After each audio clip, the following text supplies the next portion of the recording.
Alors, c'est le genre de vidéo que j'ai pas fait souvent. Mais là, étant donné que ça va très bien, je pense que ça vaut un petit vidéo. La poule, vous la voyez pas, là, je vais allumer la lumière dans quelques secondes. J'ai trouvé une de mes poules Americana hier que j'appelle Blackie. Elle est, euh, Elle a toujours une santé un petit peu moindre, cette poule-là. Il y en a toujours des runs, comme on appelle. Puis Blackie, ben, ça fait deux, trois fois qu'elle a des épisodes. Là, cette fois-ci, je l'ai trouvée hier au pâturage. J'ai laissé sortir les oiseaux. Puis, environ une heure après qu'elle était sortie, je l'ai trouvée. Je l'ai vue, en fait, je suis dans la maison, je l'ai vue agir. Elle était très léthargique. Elle se cachait à côté d'un buisson, elle ne bougeait pas. Un moment donné, elle était par terre. Alors, je suis allé la chercher tout de suite. Et évidemment, en la prenant dans mes bras, je m'ai rendu compte. Elle était très faible, elle était rendue froide, elle était sur le point de mourir. Totalement anémique. Et c'est un peu de ma faute. J'ai été débordé dernièrement, j'ai pas checké comme il faut mes oiseaux, puis c'est le temps de l'année. Alors, elle avait des mythes, mais normalement, ils sont bonnes pour être capable de résister contre ces parasites externes-là, puis elle, ben, elle était complètement infestée. Je m'en ai pas rendu compte tout de suite, en fait. C'est lorsque j'ai fait le premier bain. Parce que quand j'ai une poule qui est malade, quand j'ai un coq ou une poule qui est malade, ça commence tout le temps par ça. Là. Je fais un bain chaud. Alors là, vous la voyez pas, je vais allumer la lumière.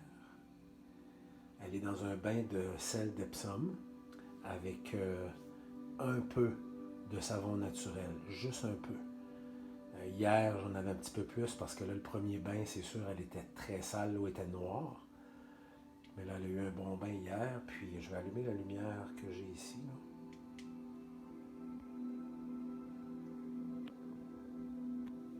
Bon. Allô, toutoune. Oups, là, t'as fait tomber la serviette.